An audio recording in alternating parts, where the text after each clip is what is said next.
নমস্কার বন্ধুরা, শখের রান্নাবাটির ঘরে সবাইকে জগদ্ধাত্রী পূজার অনেক অনেক শুভেচ্ছা। তা জগদ্ধাত্রী পূজায় ঠাকুর দেখতে বেরিয়ে গেছি। ঠাকুর দেখতে বেরিয়ে যে কটা প্যান্ডেল দেখতে পেরেছি আর যতগুলো ঠাকুর দেখেছি সব ঠাকুর ও প্যান্ডেলগুলো তোমাদের সঙ্গে শেয়ার করলাম। তা তোমরা তো জানোই চন্দননগরের পরে অশোকনগর কল্যাণগড়ের জগদ্ধাত্রী পুজো ভীষণই নাম করা। তা সারা রাত ধরে মানুষ ঠাকুর দেখে।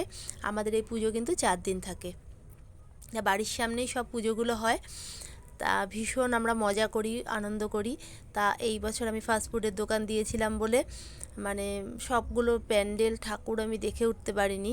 তা আমি যে কটা প্যান্ডেল আর ঠাকুর দেখেছি সবটাই তোমাদের সঙ্গে শেয়ার করে নিলাম।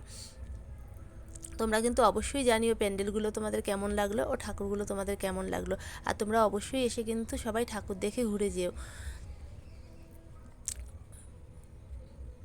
দেখো এই যে মায়ের প্রতিমাটা ভীষণই সুন্দর হয়েছে। আর তোমাদের কি বলবো, প্যান্ডেলগুলো এত সুন্দর হয়েছে মানে বলার মতো না। আর প্রত্যেকটা প্যান্ডেলে প্রচুর ভিড়, লাইন দিয়ে দিয়ে ঠাকুর দেখতে হতো। কিন্তু আমি তো অনেক রাতে ঠাকুর দেখতে বেরিয়েছি, তাই আমার লাইন দিতে হয়নি, ফাঁকাই ছিল। তা আমি ফাঁকায় ফাঁকায় ঠাকুরগুলো দেখতে পেরেছি। তারপরে চলে গেলাম এই ক্যাফেতে, টিএন ক্যাফেটা কিন্তু এই আমাদের বাড়ির সামনেই এই ক্যাফেটা। তা এই ক্যাফেটায় আসতে গেলে তোমাদের হরিপুরে নেমে সামনের দিকে এগিয়ে আসতে পারে। এসে যে কাউকে জিজ্ঞাসা করলে ওরা বলে দেবে টিএন ক্যাফেটা কোথায়। এই ক্যাফের খাবার কিন্তু ভীষণ ভালো আর প্রত্যেকটা মানুষের ব্যবহার সত্যি ভীষণ ভালো। তোমরা একবার এসে ঘুরে যেও। যেমন খাবারের স্বাদ তেমন এদের ব্যবহার। আর ভেতরের ডেকোরেশনটা তো ভীষণই সুন্দর ছিল, ভীষণই ভালো লাগে। মাঝে মাঝেই আমরা যাই। আর বিরিয়ানির টেস্টটা উফ কী ছিল, তোমাদের কি বলবো।